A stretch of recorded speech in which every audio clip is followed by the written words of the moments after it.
संस्मरण उस महामानव के हैं, अगर मैं सुनाना प्रारंभ करूं तो पूरी रात निकल सकती है।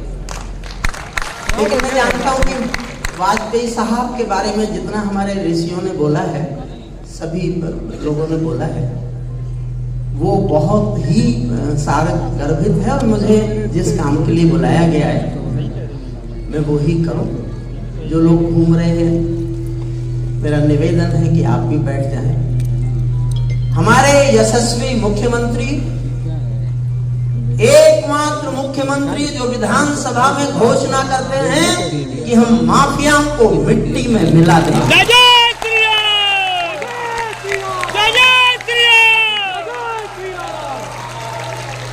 देश का एकमात्र राजपुरुष है जिसने बांग्लादेश के हिंदुओं की पीड़ा का जिक्र किया। मैं उनको अपने प्रणाम भेजता हूँ, श्रद्धा से उनके सामने नतमस्तक होता हूँ।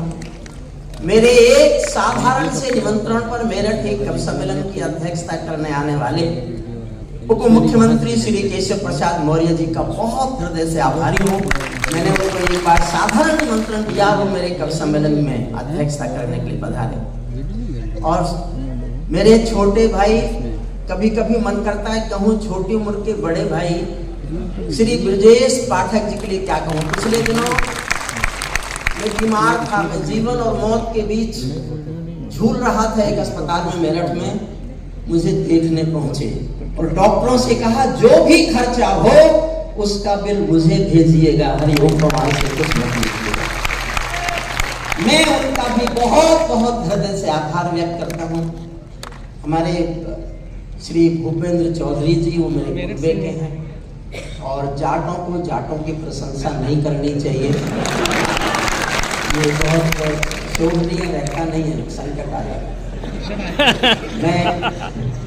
मैंने मुख्यमंत्री जी से अनुरोध कर लिया है, वो मेरी दो छोटी छोटी कविताएं सुनने तक रुकेंगे। मैं जानता हूँ कितनी व्यवस्थाएं मुख्यमंत्री को होती होंगी, फिर भी वो इस कार्यक्रम में हैं और मेरे लिए ये अद्भुत कार्यक्रम है।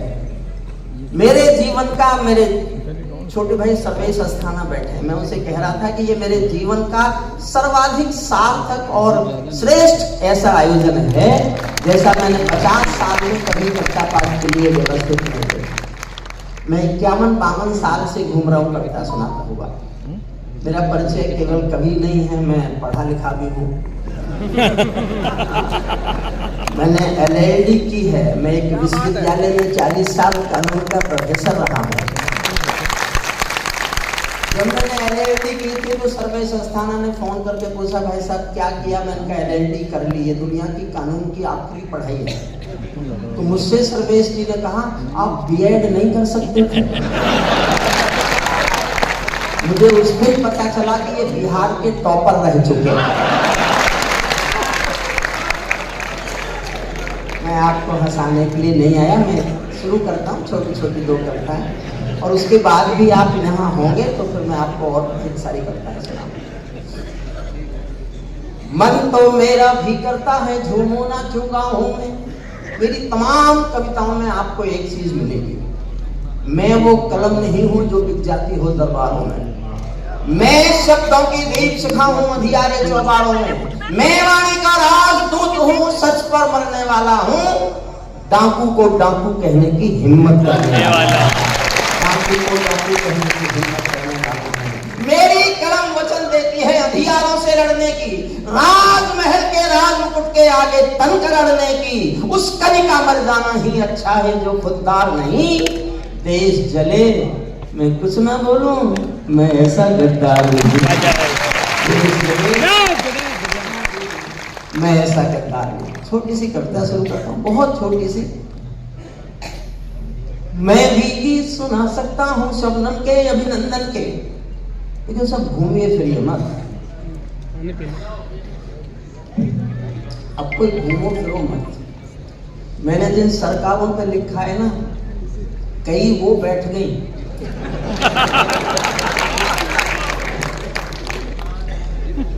आगे नहीं, आप पे बैठे। हे आर्य पुत्रों,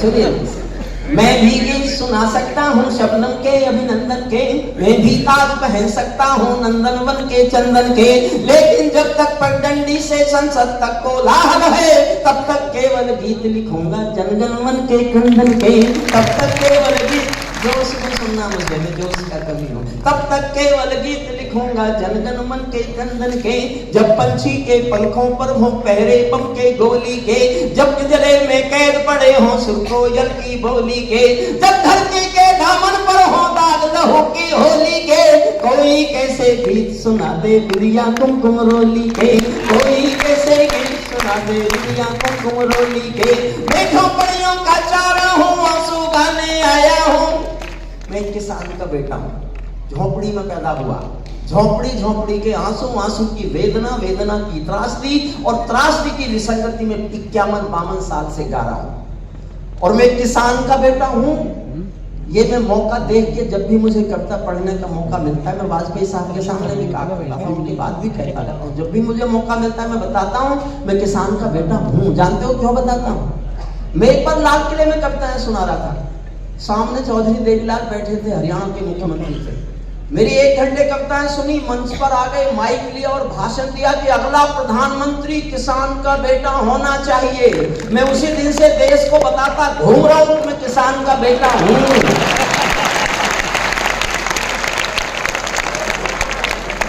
लेकिन मुझे बताया गया कि पहले चाय वाले का नंबर है,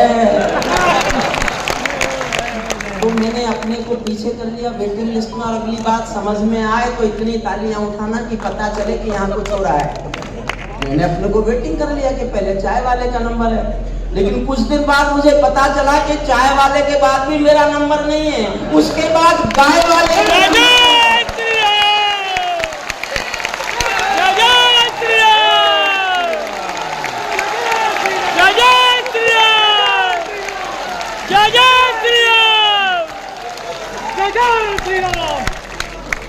देखिए मैं अब कविता सुनाता हूँ,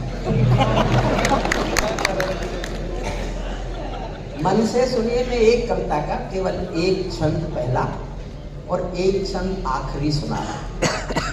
मैं श्रद्धेय मुख्यमंत्री जी के समय का जानता हूँ, उनकी व्यवस्थाएं, हालांकि मैं ऐसा कर सकता हूँ कि वो जाना भूल जाए। अब मैं इससे ज्यादा क्या कहूँ जब मैंने वहां पहुंचा दिया। हमारे जो सिख भाई बैठे, मैं जब देखे, मैं किसी भी सिख भाई को देखूं उसकी पगड़ी देख के मुझे लगता है मैंने कोई गुरुद्वारा देख लिया और मैं सर झुका देता हूं। भारत ये वो कौन है? मैंने इतिहास भी पढ़ा है कानून के साथ साथ। आपको एक तथ्य बताता हूं, 104 फांसी हुई अदालत से मुकदमा चलाकर पूरी आजादी की लड़ाई में। अदालत से पूरी की पूरी लीगल प्रोसेस पूरी करके 104 फांसी हुई थी, जिनमें 94 बेटे सिख मां की कोख के बेटे थे।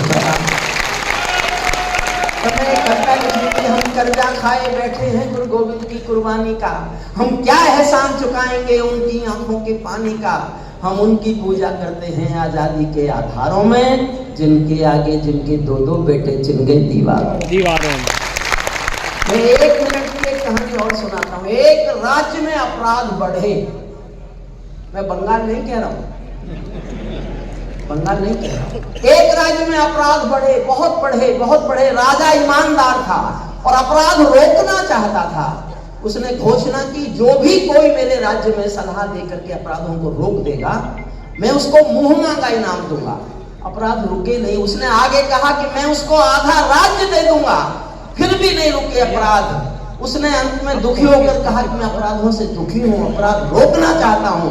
जो कोई मेरे राज्य के अपराध रोकेगा, अपराध मुक्त राज्य करेगा, उसको पूरा राज्य लिख दूंगा। तब भी नहीं रुके।